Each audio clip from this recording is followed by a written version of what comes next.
우리 옆에 뒤에 분하고 인사하겠습니다. 잘 오셨습니다. 우리 같이 인사하겠습니다.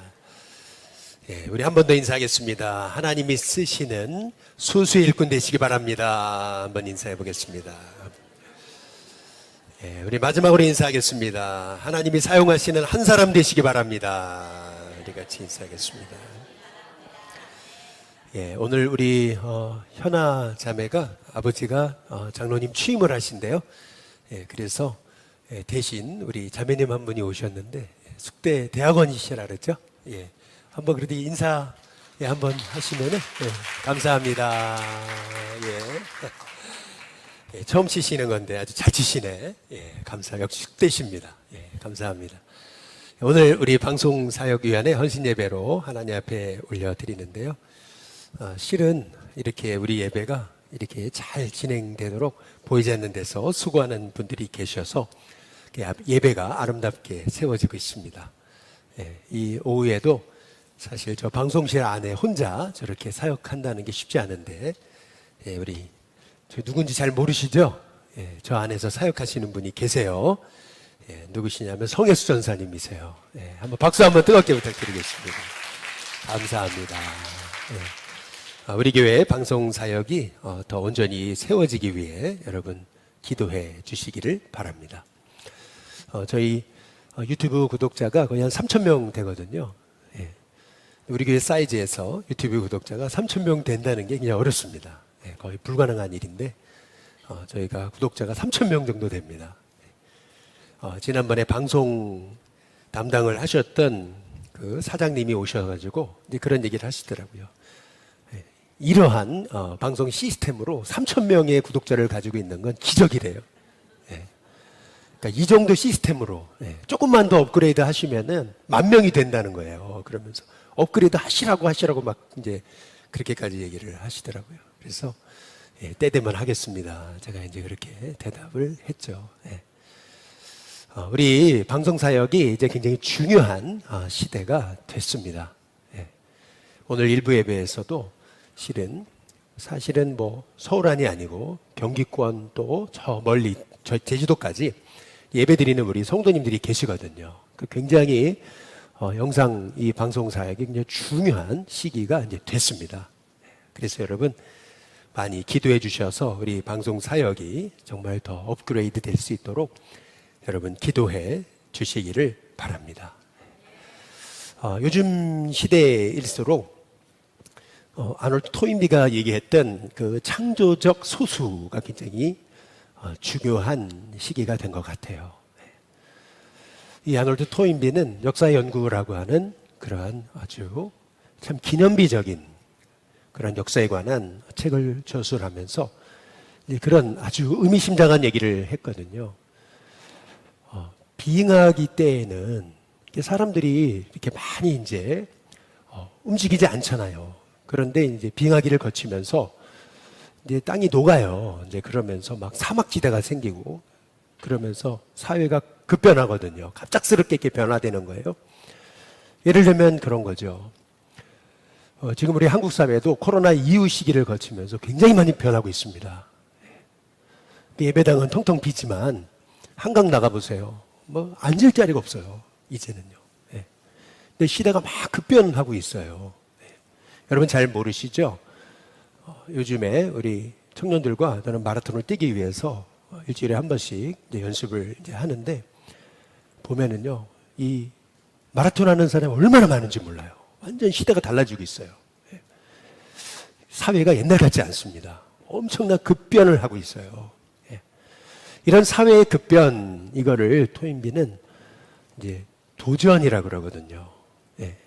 사회가 막 급변하는데 두 부류의 이제 인생이 있다는 거예요. 변화되지 않으려고. 그래서 그냥 안주해 버리면서 어차피 뭐 별 아쉬울 거 없는데 변화를 거부했던 사람들 그냥 빙하기에서 그냥 막 땅이 녹고 그러면서 사막이 생기고 막 그러는데도 어떤 새로운 변화를 추구하지 않는 사람들, 이제 그런 사람, 사회의 도전 앞에서 어떤 새로운 인생에 응전을 하지 않는 그러한 그룹들은 다 사라졌대요. 다 도태되고. 그런데 사회가 급변을 해요. 막 사회가 바뀝니다.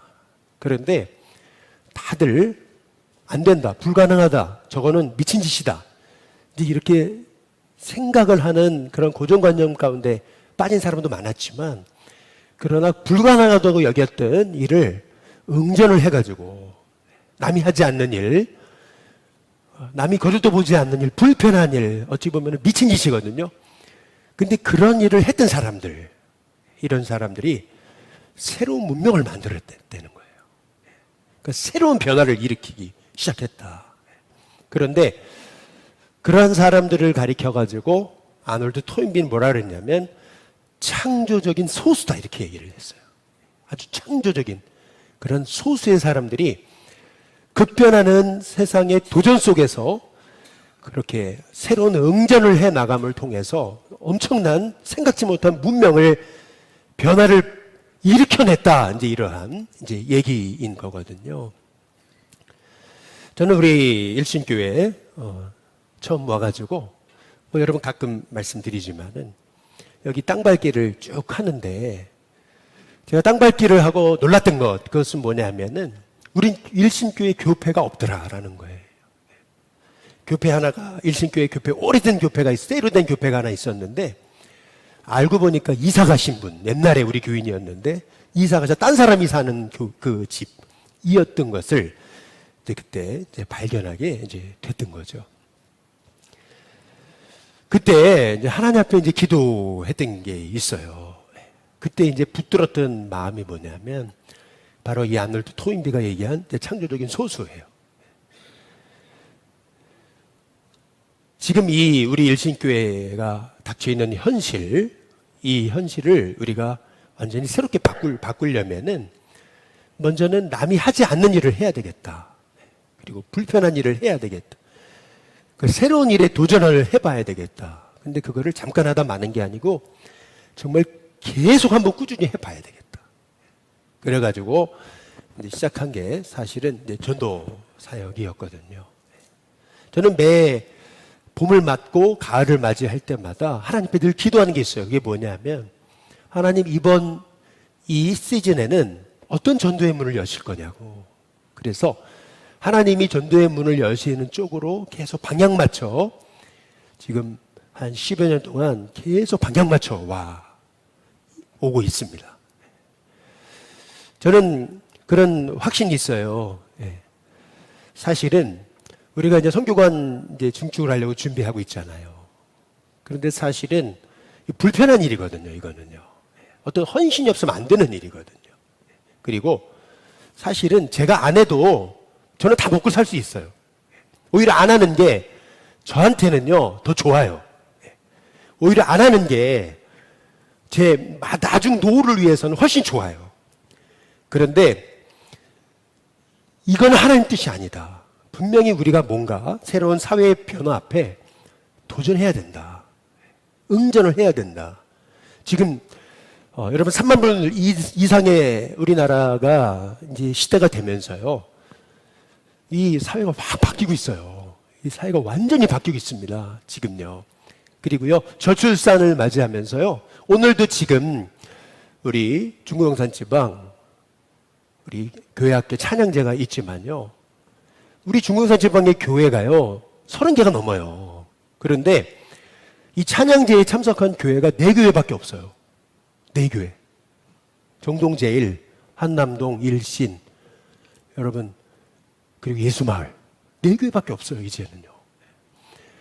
그리고요, 아이들이 많이 출전을 했는데 다 독창이에요. 네. 지금 상황이 지금 이런 시대에 와 있어요.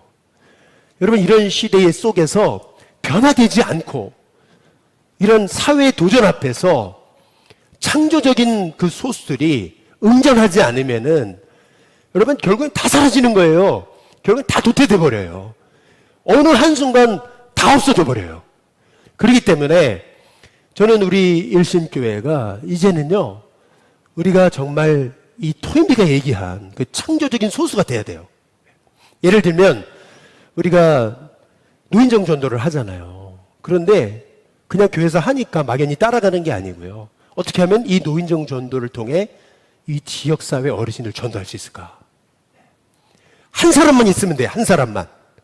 예를 들어 지역전도, 마차전도를 하는데 단순히 그냥 전도지 뿌리는 게 아니고 어떻게 하면은 이 마차전도를 통해서 이 지역사회 영혼을 전도할 수 있을까? 그 한 사람만 있으면 되는 거예요. 이 남대문 전도를 하는데 정말 이 5만 상인들을 어떻게 하면은 예수님 앞에 돌아오게 할 수 있을까? 창조적인 마인드를 가지고 정말 내 인생을 드리는 그 소수, 그 몇 사람이 있으면은 여러분, 하나님의 이 복음은요, 숫자가 아니에요. 진짜 헌신된 그 창조적인 그 몇 사람이 여러분 시대를 바꾸는 거예요. 저는 우리 일신교회가 이렇게 하나님이 우리 일신교회를 77년 전에 세워서 지금 여기까지 왔는데 여러분이 하나님이 쓰시는 그 한 사람, 그 한 명의 진짜 주님의 제자가 되는 저와 여러분이 될 수 있게 되기를 주님의 이름으로 축복합니다. 저는요, 한 달란트 받은 자가 되고 싶지 않아요. 한 달란트 받은 자는 뭐냐면 아무 일도 안 한 거예요. 달란트 받았어요. 그러나 묻혀놨어요. 아무 일도 안 한 거예요. 그게 악하고 게으른 거예요. 2달란트, 5달란트 받은 사람은요, 나가서 최선을 다해 장사한 거예요. 결과는 생각하지 않았어요. 그냥 최선을 다해 한 거예요. 그랬더니 하나님이 결과 보고 칭찬하신 게 아니고 그 착하고 충성된 걸 보시고 칭찬하신 거예요. 마찬가지로 저는 우리 일신교회가 이렇게 하나님이 이 급변하는 이 한국 사회의 시대 가운데서 정말 하나님이 쓰시는 바로 그 한 사람, 그 창조적인 그 소수가 되는 저와 여러분이 될 수 있게 되기를 주님의 이름으로 축복합니다. 지난 화요일 날 우리 사역자들과 함께 우리 나들이를 갔거든요. 그런데 북한산을 가자 그래가지고 갔는데 이제 북한산 가봤어야죠. 뭐 많은 둘레길이 있어요. 북한산 보니까요. 얼마나 둘레길이 많은지 몰라요. 그러니까 어디서 뭘 선택해야 될지 모르는 거예요. 그래서 그래도 김동호 목사님이 가보신 진관사를 가자는 거예요. 진관사. 예, 목사님들이 절이에요, 여러분. 진관사를 가자는 거예요. 그래서 한번 가보자. 그 진관사를 갔어요. 딱 갔는데요. 벌써 4월 초 8일이니까요. 얼마나 절이 나는지 몰라요. 그런데요, 딱 들어가는데요. 제가 놀란 거, 먼저 첫 번째 놀란 거. 바닥에요, 쓰레기 하나 없어요. 다 쓸었어요. 쓴 자국이 있어요. 이른 아침부터 나와서 다 쓸은 거예요. 그리고요, 곳곳에 꽃들이에요. 곳곳에 꽃이 만발했어요. 그리고 딱 들어가는데요, 들어가는 입구에요, 딱 상점이 있는데 거기에요, 물건을 파는데요, 이게요, 이야, 제가 깜짝 놀랐어요. 카페를 들어갔는데요, 카페가 얼마나 고급스럽고요, 건물 하나하나가 너무 고급스러운 거예요. 대웅전을 갔어요. 딱 갔더니요, 불상이 3개 놓였거든요. 여러분, 불교에 불상이 왜 3개 놓여야 되죠? 네? 근데 제가 그 설명을 보고 완전히 제가 땀으로 치는 줄 알았어요. 가운데는요, 석가고요, 양옆에는 한쪽은요, 미륵불이에요. 잘 생각해 보면은요, 이거잖아요, 이거요. 삼일체예요. 교회를요, 딱 본뜬 거예요, 완전히. 예. 제가 그거를 보면서요, 제가 깨달은 게 있어요. 그게 뭐냐면요, 불교도 이렇게 하는데요. 불교도요. 여러분, 불교의 그 사찰에서요, 차를 파는데요, 아주 고급스러운 대추차, 막 이런 것들을 팔거든요. 그런데 거기서 뭘 파는지 아세요? 커피를 팔고요. 다 팔아요, 여러분. 네. 이게요, 완전히 제가 그걸 딱 보면서 깜짝 놀란 거예요. 이야, 이 불교도 지금 여기 이 진관사에도 이렇게 하는데, 가만히 생각을 해보니까 우리 일신교회가 생각이 난 거거든요. 일신교회 이 아름다운 자연을 가지고 평일날 사람들이 그 옵니까? 사람들이 와요? 네, 오지 않습니다. 고양이들만 날뛰었어요. 여러분 한번 잘 한번 생각해 보세요. 저는 진관사에 가가지고 생각한 게 있어요. 이야, 정말 거룩한 분노가 일어나게 되더라고요. 물론 진관사는 우리 교회로 얘기하면 영락교회급 되는 거예요. 네, 굉장히 오래되고 굉장히 불교의 대표적인 사찰 중에 하나죠. 어떻게 우리 교회 비교할 수 있겠습니까? 그럼에도 불구하고 여러분 우리도 이 남대문 한복판에 77년을 있었단 말이에요. 여기요. 그렇다고 한다면은 우리도 여러분 불교도 그렇게 하고 있는데 우리 교회가 깨어서 이제는 시대 앞에 정말 이 죽어가는 영혼들을 어떻게 하면 우리가 구원할 수 있을까? 그냥 변화되지 않으려고 그냥 지금 이대로가 좋은데 도전 앞에 응전하지 않고 창조적인 소수가 되지 못하고 그냥 거기에 머물고 그냥 거기에 이대로가 좋다고 있다 보면은요 역사가 얘기하는 거예요. 결국에는 사라지는 거예요. 그렇기 때문에 여러분 이 토인비의 이 역사의 연구에서 우리에게 얘기하는 거 있어요. 그게 뭐냐면은요 결국에는요 우리가요 주의 말씀을 가지고 우리가 새롭게 일어나야 된다라고 하는 거죠. 오늘 여기 말씀에 보면은 바울이 디모데를 소개하고 있습니다. 빌립보서 2장 19절에 보면은 내가 디모데를 속히 너에게 보내기를 주 안에서 바란대요. 이는 너희의 사정을 알므로 내가 안위를 받고자 합니다. 이렇게 얘기하거든요. 여러분 목회자가 다 아는 것 같아도요 성도의 사정을 너무 모릅니다. 안 알려주면 몰라요. 꼭 여러분 우리 사택 여기 5층에 올라가 있으면은요 여기서 뭐 벌어지는지 아무것도 몰라요. 하나도 안 들려요. 여러분 그냥 외딴 떨어진 동떨어진 섬에 있는 것 같아요. 진짜입니다. 하나도 안 들려요. 여기서 도대체 무슨 일이 벌어지는지 몰라요. 그 정도로 알려주지 않으면은 우리 성도의 형편을 알 수가 없어요. 그러니까 바울은 감옥 안에 있잖아요. 그러니까 누군가 빌립보 교회 성도들의 사정을 진실하게 알려줘야 되는데 보내려고 생각하니까 보낼 사람이 없는 거예요. 왜요? 빌립보서 2장 21절과 22절에 보니까 그들이 다 자기 일만 구한대요. 그리스도 예수 일을 구하지 않는다는 거예요. 다 자기 문제에 빠져가지고 정말 주님의 일을 구하는 사람이 없더래요. 그런데 가만히 보니까 디모데 같은 경우는 아니라는 거예요. 연단을 안다. 이 얘기는 뭐냐면 그렇게 고난받고 어려움 당하면서도요 디모데는요 자식이 아비에게 한같이 진짜 헌신적으로 나와 함께 복음을 위해서 삶을 드리는 진짜 주님이 세우신 헌신적인 소수였다는 거예요. 그래서 빌립보서 2장 한번 20절에 보시면은 바울이 얘기하는 거예요. 이는 뜻을 같이 해서 너희 사정을 진실히 생각할 사람, 그 사람이 한 100명 있어요? 아니요. 이 사람밖에 없다. 뜻을 같이 할 사람, 정말 복음을 위해서 삶을 들여서 뜻을 같이 할 사람, 디모데 한 사람이다. 지금 바울이 그렇게 이제 말하고 있는 거거든요.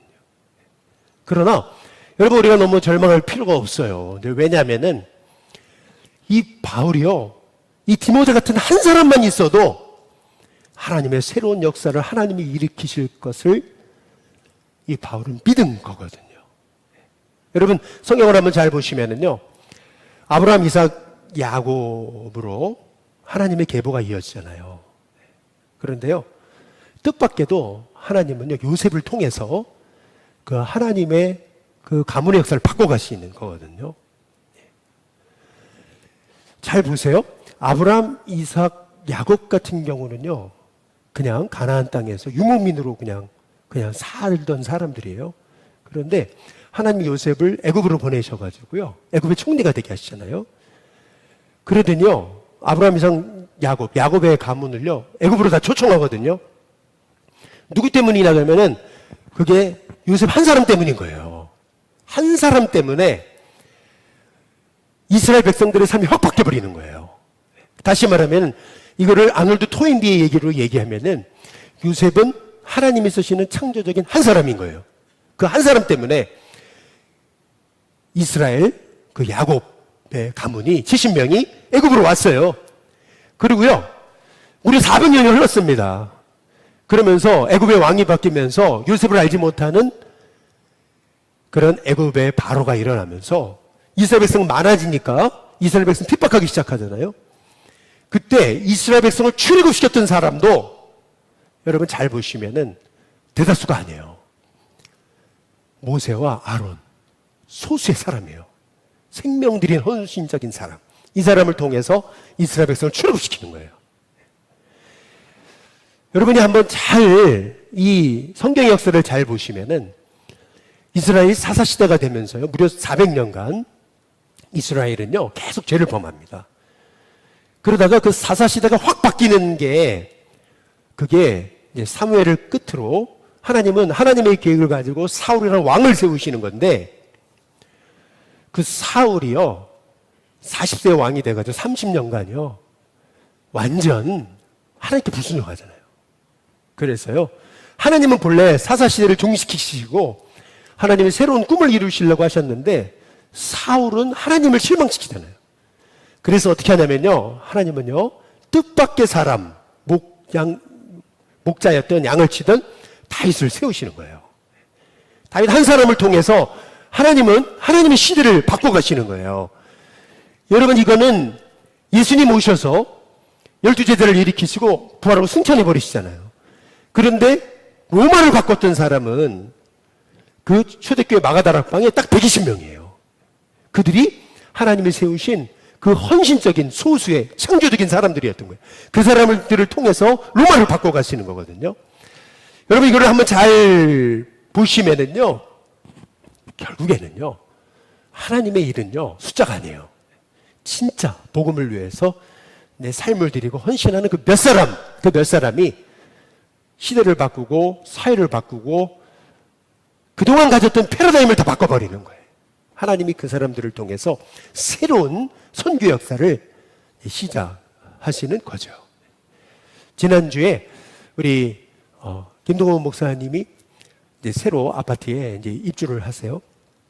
그래가지고 이제 아파트를 한번 보러 이제 갔었어요. 그런데 아파트인데 불이 다 꺼져 있어요. 이게 딱 사람이 가면 불이 켜져야 되는데 안 켜져요. 그런데 우리 성도님 한 분이 딱 나오시더니, 이제 우리 교회 다니시는 새 가족이신데 아직도 세례도 안 받은 분이 너무 반갑게 환영을 하시는 거예요. 그러면서 제가 여기 대빵인데, 네, 그러면서 제가 뭐든지 도와드릴 수 있으니까 다 얘기하시라고 이제 그러면서요, 이제 집을 이렇게 보는데, 이제 구조를 보면서 이걸 어떻게 해야 되나, 구조가 너무 애매해가지고 이제 그러는데 이분이 그래요. 우리 집에 오시라고. 그러면서 우리가 그냥 갑자기 간 우리인데 자기 집을 그냥 들어가게 하시더니 다 보여주시는, 안방까지 다 보여주시면서 이렇게 하시면 된다고. 근데 갑자기 제가 그분을 만나고 이제 교회에 와가지고 제가 생각한 게 있어요. 그게 뭐냐면요, 우리가 처음 선교를 시작하고 이 지역사회 전도를 시작할 때 사실 그 아파트에 우리 교인이 몇 명 없었습니다. 그런데 지금 생각해보면 층마다 다 우리 교인입니다. 층마다. 예. 여러분 생각해 보시면은요, 그동안 우리가 했던 전도 여러분이 헛되지 않습니다. 저는 그런 생각을 하게 돼요. 이런 하나님의 사역을 지금 한 7년 해온 건데, 그런데 여러분 이거를요 이제 앞으로 10년 더 하고 20년 더 하면, 그러면 분명 정말 이 지역사회에 놀라운 하나님의 일이 일어날 거다. 저는 그렇게 분명히 믿습니다. 이 복음을 위해서 정말 뜻을 같이 할 하나님의 종들이 저는 분명히 일어나야 될 줄로 믿습니다. 왜 이 오후 예배에 이렇게 사람이 안 오나? 여러분 그렇게만 생각하면서 누구를 안 온 사람 정죄하고 막 그럴 것이 아니고, 이제는 창조적인 소수가 돼 보시는 거죠. 우리 한번 같이 오후 예배 드리자. 예를 들면 몇 사람들이 같이 힘써가지고 노력해 주시면은 얼마든지 상황은 역전될 수 있어요. 근데 아무도 일을 하지 않잖아요. 아무도 도전하지 않아요. 뭘 변화부 해보려고 하지를 않아요. 예. 여러분 그래서는 교회가 바뀌지 않는 거죠. 그 몇 사람이 필요한 거거든요. 그 몇 사람 때문에 결국에는 하나님은 하나님 역사를 바꿔 오셨어요. 저는 분명히 그렇게 믿어요. 여러분 우리가 이 뒷동산을 새롭게 아름답게 해보려고 지금 기도하고 있잖아요. 여기 교육관도 그렇고. 분명 하나님께서 이런 모든 일을 이루시면서 하나님은 정말 우리가 생각지 못한 놀라운 일들을 우리 가운데 반드시 저는 이루어 주실 줄로 믿습니다. 그런데 이 일을 함에 있어서 이렇게 바울이 얘기한 것처럼 뜻을 같이 해서 너희 사정을 진실히 생각할 바로 그 몇 사람이 필요한 거거든요. 저는 그런 헌신적인 하나님의 사람들, 창조적인 그 소수의 사람들, 우리 일신교회에 일어나면, 여러분, 우리 일신교회는 사실은 이 한국 감리교회에 이 새로운 역사를 써내려가는 그런 새로운 패러다임의 저는 주인공이 저는 분명히 되게 될 줄로 믿습니다. 이 감리교회 역사에 일신교회가 한복판에 중심에 쓰여지는 저는 교회가 되리라고 저는 분명히 믿습니다. 그래서 여러분 기도해 주셔야 돼요. 정말 지치지 않고 포기하지 않고 넘어지지 않고, 바울이 감옥에 갇혀가지고 정말 진실하게 성도들을 생각할 진짜 그 헌신적인 사람이 디모데밖에 없지만, 그러나 그럼에도 불구하고 그런 하나님의 사람이 일어날 때 로마가 바뀔 것을 꿈꿨던 사도 바울처럼 말이죠. 우리 일신교회에 그런 정말 뜻을 같이 해서 복음을 위해 삶을 드릴 하나님의 종들이 일어나기를 여러분 기도하는 하나님의 종들이 되시길 주님의 이름으로 축복합니다.